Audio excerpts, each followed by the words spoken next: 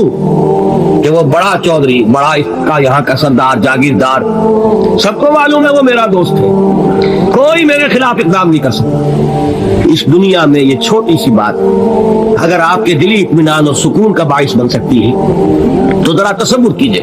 میں لفظ تصور استعمال کروں گا صرف اس لیے کہ اس کا ہم جس کو کہتے ہیں ادراک اور شعور کر نہیں سکتے. اگر کے ساتھ کر سکتے، اگر یقین ہو کہ اللہ میرا مددگار اور یقین ہو کہ اللہ ہر آن میرے ساتھ ہے، پھر کوئی خوف؟ کس کا خوف؟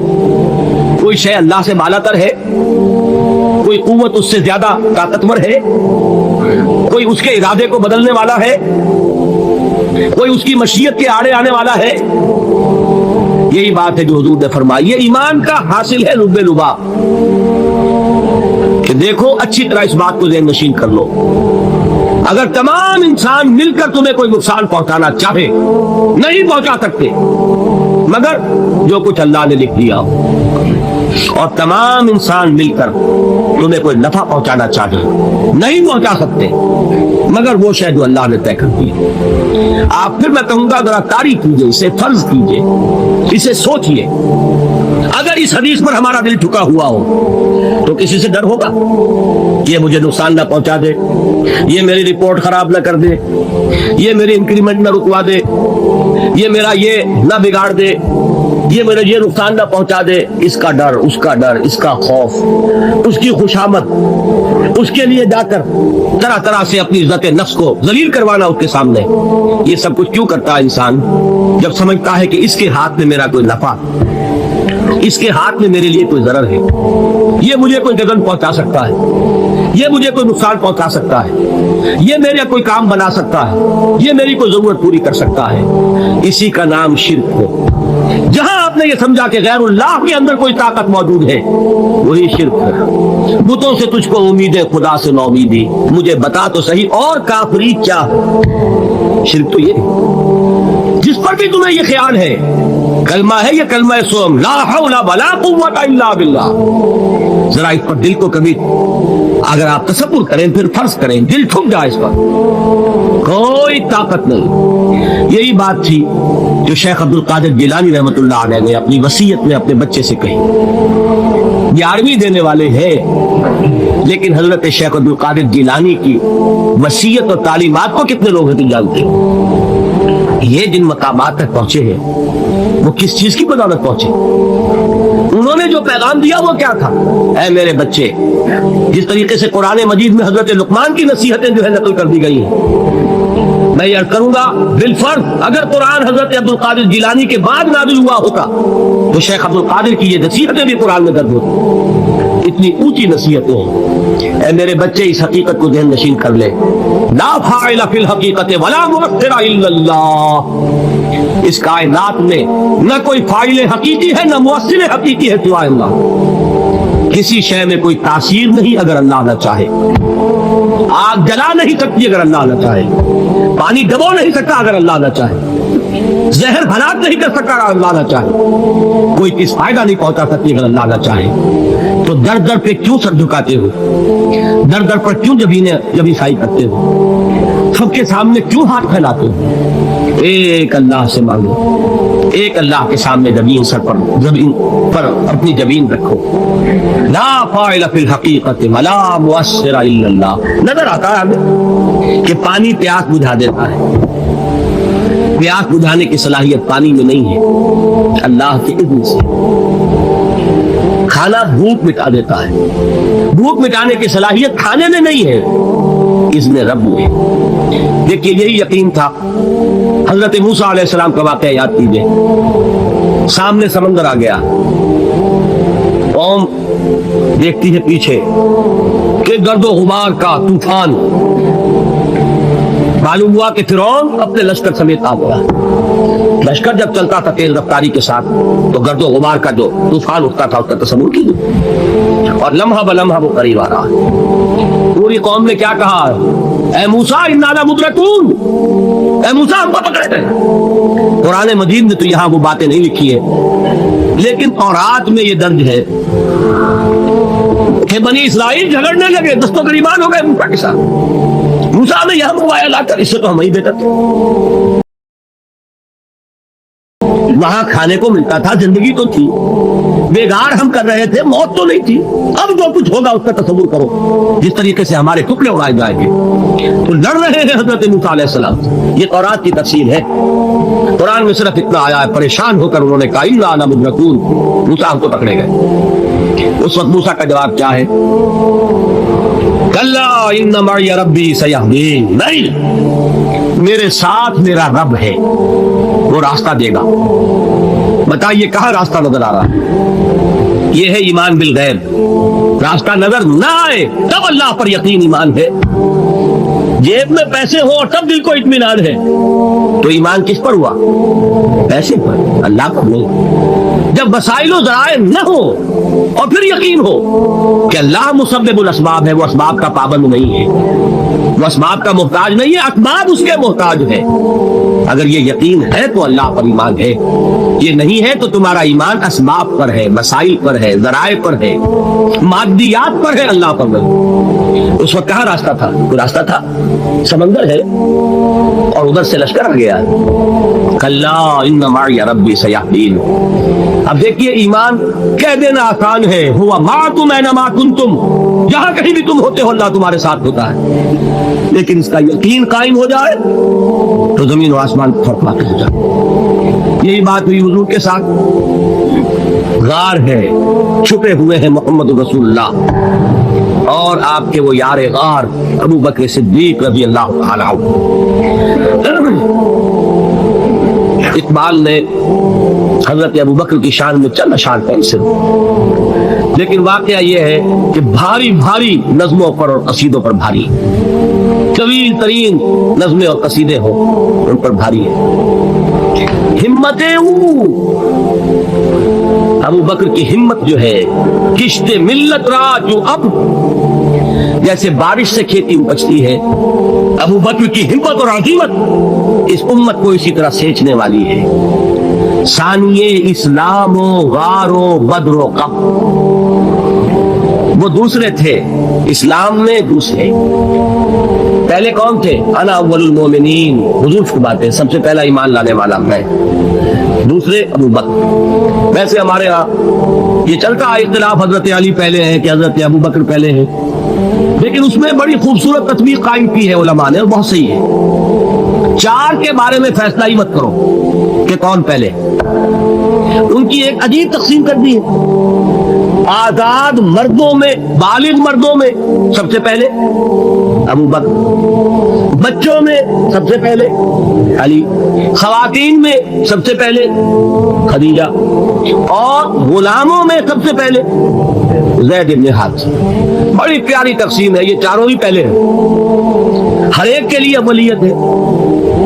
اور واقعہ یہ ہے کہ اگر زمانی اعتبار سے تعین ہوگا تو پہلے خدیجۃ الکبریٰ آئے گی رضی اللہ تعالیٰ عنہ، کسی اور سے بات کرنے کی نوبت بعد میں آ سکتی ہے، پہلے تو اہلیہ محترمہ سے بات ہوئی، آتے ہی پہلی وحی ہوئی ہے، ابھی تبلیغ کا حکم نہیں تھا، کس کو بتایا واقعہ؟ ابھی اپنی نبوت کی تبلیغ کا تو حکم ہی نہیں آیا، واقعہ کس کا؟ وہ خدیجہ کا ہے۔ جب کہا ہے کہ خشیت علی نفسی، مجھے اپنی جان کا اندیشہ ہے، تو کیا جواب دیا خدیجہ نے رضی اللہ تعالی عنہا؟ وہ صدیقۃ الکبریٰ، صدیقات جو ہے خواتین ان میں چوٹی پر خدیجۃ الکبریٰ ہے رضی اللہ تعالی عنہ، اور صدیق جو مرد ہے ان میں صدیق اکبر ہے ابو بکر صدیق رضی اللہ تعالی عنہ، لیکن صدیقات میں چوٹی۔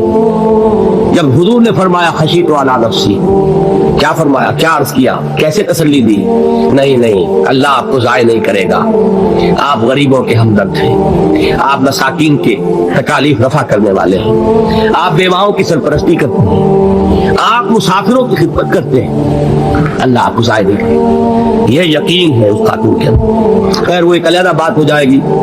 میرے دل پر حضرت خدیجہ رضی اللہ تعالیٰ عنہ کی شخصیت کا بڑا گہرا نقش، جو وہ کوئی اور ہی وقت اور موقع ہوا تو بیان ہوگا۔ بہرحال اقبال نے ایک مصرے میں جو چار اولیتیں جمع کر دی ہیں، ہمتیں کشت امت را چو ابر، ثانی اسلام و غار و بدر و قبر۔ اسلام میں حضور کے بعد پہلے کون؟ ابو بکر۔ غار میں حضور کے ساتھ کون؟ ابو بکر۔ بدر کی رات اللہ کا رسول پر بسجود، وہ جھاڑ، وہ گھاس پھوس کی جو جھوپڑی بنائی گئی تھی، اور وہاں تلوار ننگی لے کر پہرا دینے والا کون؟ ابو بکر۔ اور اس حجرہ عائشہ میں محمد کے بعد سب سے پہلے دفن ہونے والا کون؟ ابو بکر رضی اللہ تعالیٰ عنہ صلی اللہ علیہ وسلم۔ وہ جو معاملہ میں سنا رہا تھا غار ثور کا، حضرت ابو بکر بھی حضور کے خیال سے لرز گئے ہیں۔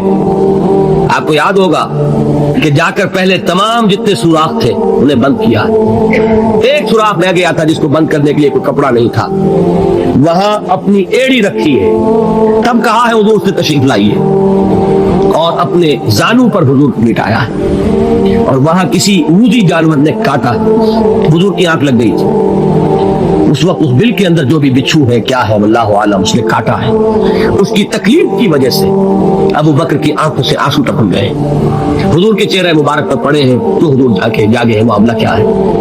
ایڑی نہیں ہٹائی وہاں سے، مبادا وہ جانور وہاں سے نکل کر محمد الرسول اللہ کو کوئی گردن پہنچا دے، ابو بکر کی ایڑی ہے، جس طرح چاہے کھا دے، ختم کر دے، جان نکل جائے تب کوئی ہاتھ آئے محمد پر پائے، لیکن جیتے ہی وہ ہے ابو بکر۔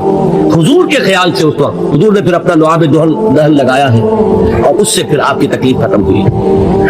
جیسے خیبر میں حضرت علی کی آنکھ دکھ رہی تھی، اس کو جو شفا حاصل ہوئی ہے وہ بھی حضور کے لعاب دہن سے ہوئی۔ تو بہرحال اس وقت انہوں نے کہا ہے کہ اے نبی یا رسول اللہ، اگر اس وقت ان میں سے کسی نے غیر ارادی طور پر بھی اپنے قدموں کی طرف جھانک کیا تو پکڑے جائیں۔ کیا جواب تھا اللہ کے رسول؟ لا تحزن ان اللہ معنا، اللہ ہمارے ساتھ ہے، کیوں گھبراتے ہو ابو بکر؟ یہ ہے ایمان باللہ، میرا مالک اللہ، میرا رازق اللہ، میرا محافظ اللہ، میرا مددگار اللہ، میرا پشت پناہ اللہ، میرا دوست اللہ۔